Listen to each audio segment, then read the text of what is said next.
What happens when one of Hollywood's most respected voices sits down for what should be a simple interview, only to face a host who seems more interested in picking a fight than having a conversation? In just 35 seconds of one particular exchange, everything fell apart. The camera kept rolling. The tension became unbearable, and what followed was one of the most shocking exits in talk show history. Morgan Freeman walked onto that set like he had done 1,000 times before. Calm, collected, that familiar voice that audiences around the world had come to trust. He settled into the guest chair across from Piers Morgan, ready for what he thought would be a standard promotional interview. Maybe talk about his latest project. Share a few stories from his legendary career. Connect with the audience watching at home. But Piers Morgan had other plans. Right from the start, something felt off. The usual pleasantries were rushed. The smile on the host's face seemed forced. There was an edge to his tone that Freeman picked up on immediately. Still, Freeman maintained his composure. He had dealt with tough interviewers before. He knew how to handle himself. Piers leaned forward in his chair, that smirk playing at the corners of his mouth, the one that said he thought he was the smartest person in the room. He started with a question that seemed innocent enough on the surface.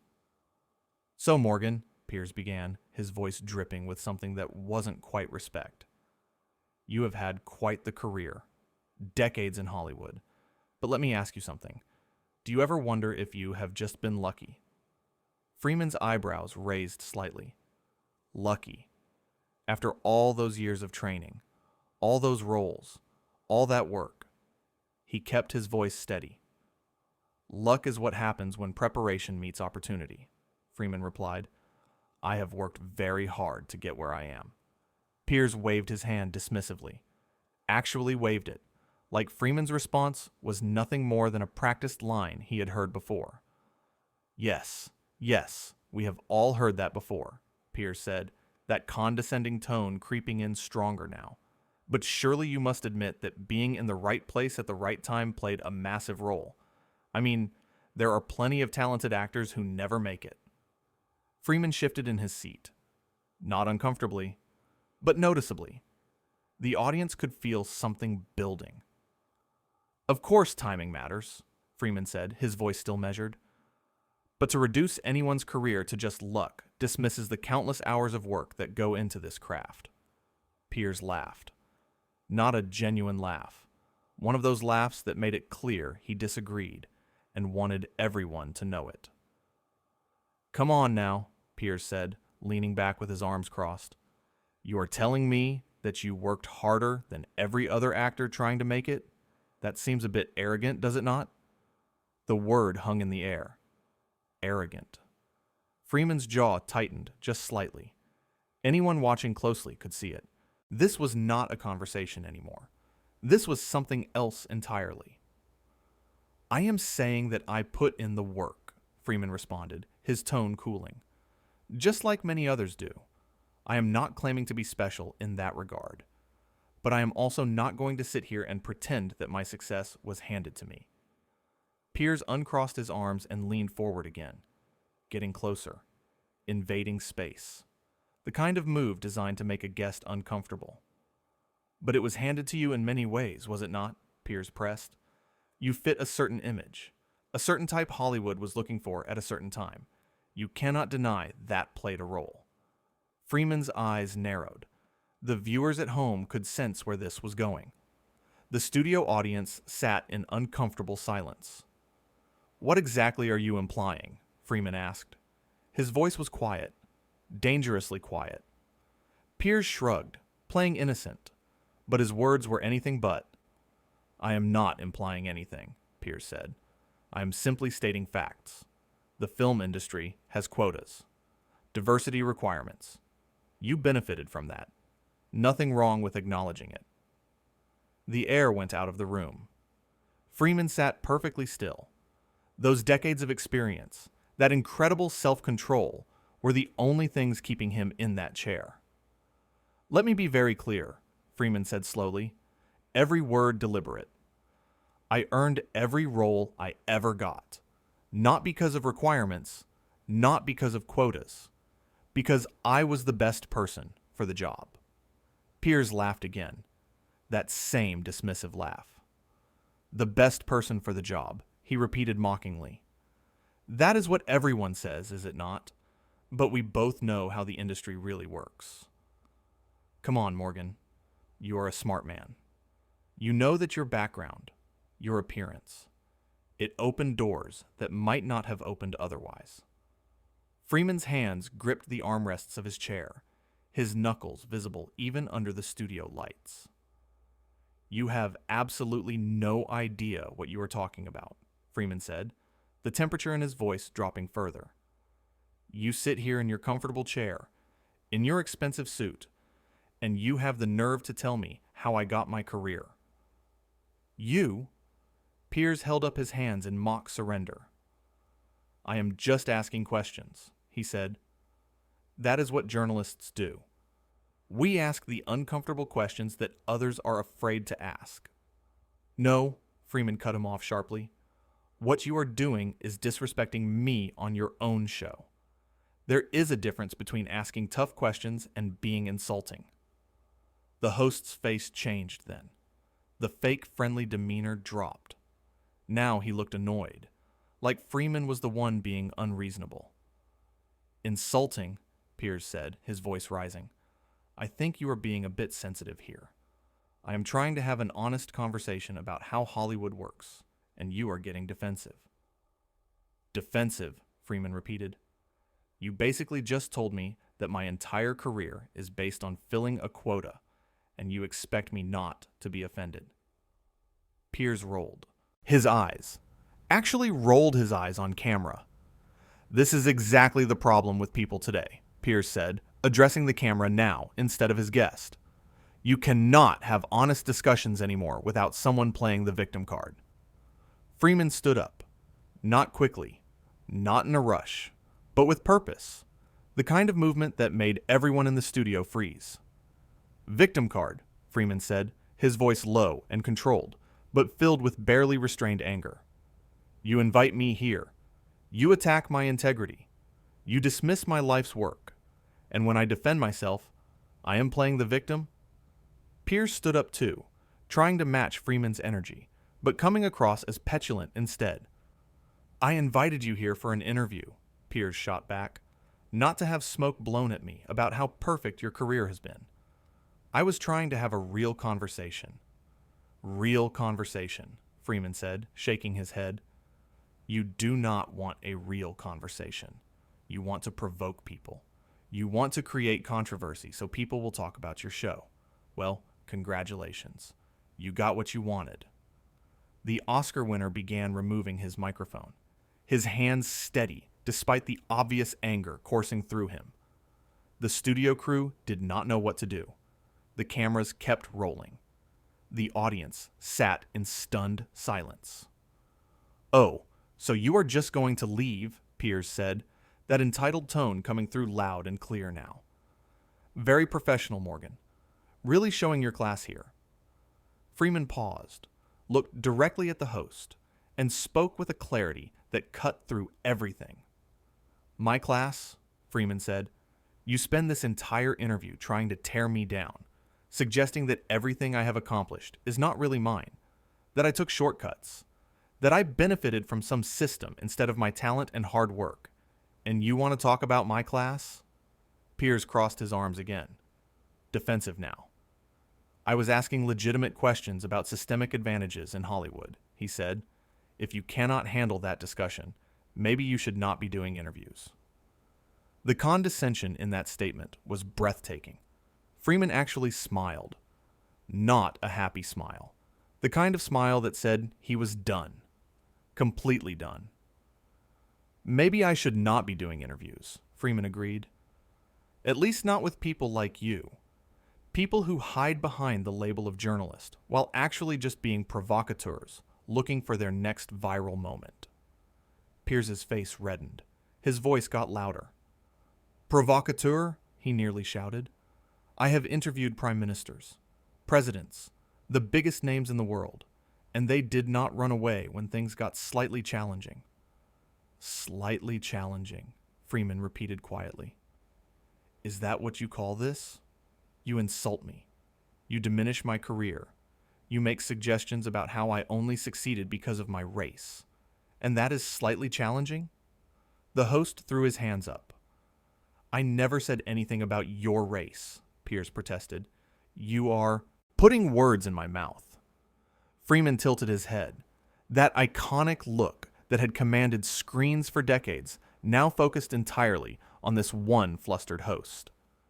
You did not have to say it directly, Freeman said. We both know exactly what you were implying with your talk about quotas and diversity requirements and fitting certain images. Do not insult my intelligence by pretending otherwise. Piers pointed his finger at Freeman. Actually pointed at him like he was scolding a child. You are twisting my words, he said. I was talking about industry practices, not making it personal. You are the one who made it about you. Freeman finished removing his microphone and handed it to a nearby crew member who looked absolutely terrified to be part of this moment. I made it about me, Freeman said, his voice still controlled, but the fury beneath it undeniable. You asked me here. You brought me on your show. You directed every single one of those questions at me personally. And now you are upset that I took them personally? The studio director was making frantic hand gestures from behind the cameras, trying to signal something, trying to regain control.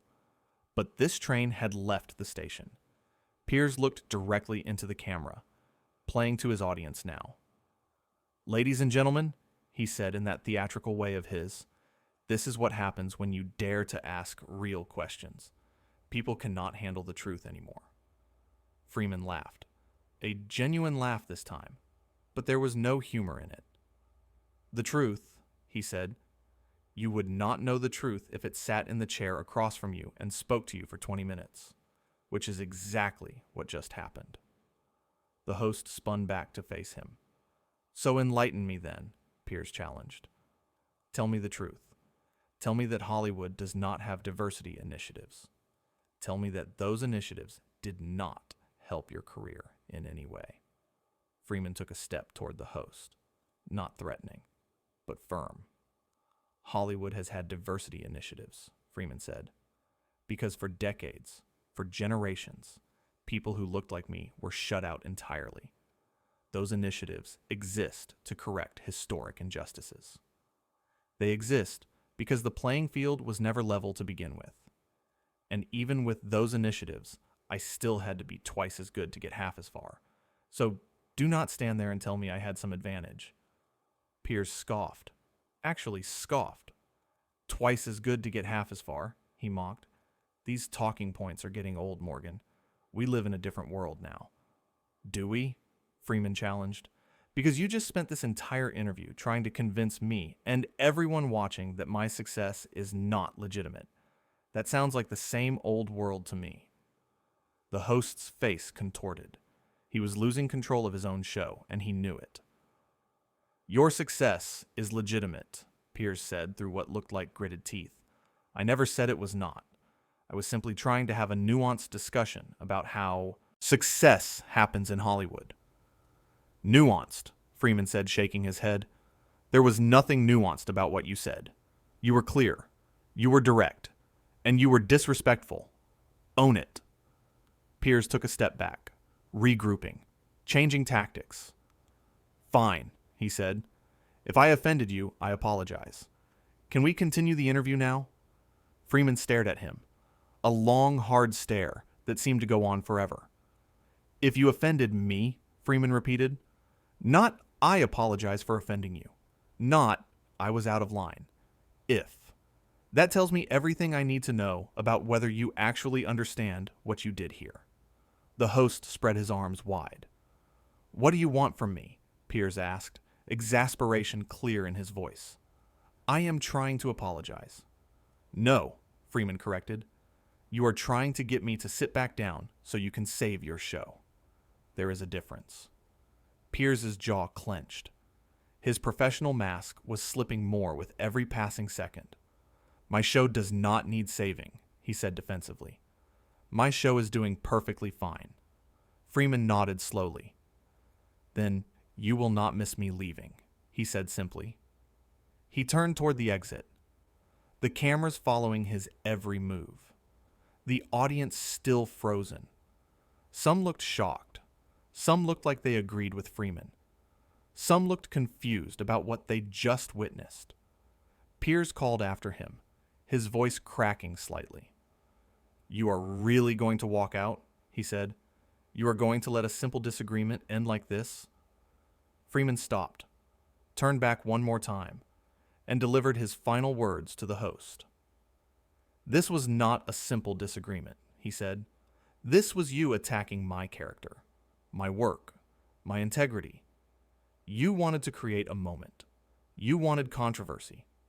Well, you got it, but not the way you planned, because I am not going to sit here and be disrespected for your entertainment or your ratings." Piers laughed, but it sounded hollow now. "Disrespected," he said. "You celebrities are all the same. You want everyone to worship you. And the moment someone challenges you, you cry disrespect." Freeman's expression did not change. He had made his decision, and nothing the host said now would change it. "Goodbye, Piers," Freeman said. And then he walked. Not stormed. Not rushed. He walked with the same dignity he had carried into that studio. Past the cameras, past the crew, past the stunned audience members, the sound of his footsteps echoing in the sudden silence. Piers stood there, alone now, the camera still on him, and for just a moment he looked lost. Like he had not expected this. Like he thought Freeman would eventually back down, would eventually play along. Then the professional mask came back. He turned to the camera with that familiar smirk. "Well," he said to the viewers, "that was dramatic, but this is what happens when you ask tough questions. Some people can handle it, others cannot." But his words felt empty. The studio felt empty, because everyone watching knew what had really happened. They had seen it unfold in real time. A respected actor had come for an interview. A host had decided to provoke instead of converse. And when called out on it, that host had doubled down, had blamed his guest, had played the victim himself while accusing the actual victim of doing exactly that. The cameras caught everything. The subtle insults disguised as questions, the dismissive gestures, the condescending tone, the refusal to take responsibility. All of it. Freeman had given the host every chance to course correct, had pointed out what was happening, had expressed his concerns clearly. And each time, Piers had escalated instead of listening. The microphone Freeman had removed sat on the small table between where the two chairs faced each other, a physical reminder of the conversation that had just imploded. The crew members looked at each other nervously. The producers were probably having heart attacks behind the scenes. Piers tried to continue, tried to move to his next segment. But the energy had shifted. The audience could feel it. The viewers at home could feel it. Something significant had just happened. Not just a celebrity walking off a show, but a moment where someone refused to accept being treated poorly on national television. The host kept talking, kept trying to justify his approach, kept insisting that he was just doing his job, that tough interviews were necessary, that public figures should be able to handle scrutiny. And all of that might have been true in a different context, with different questions, with different intent.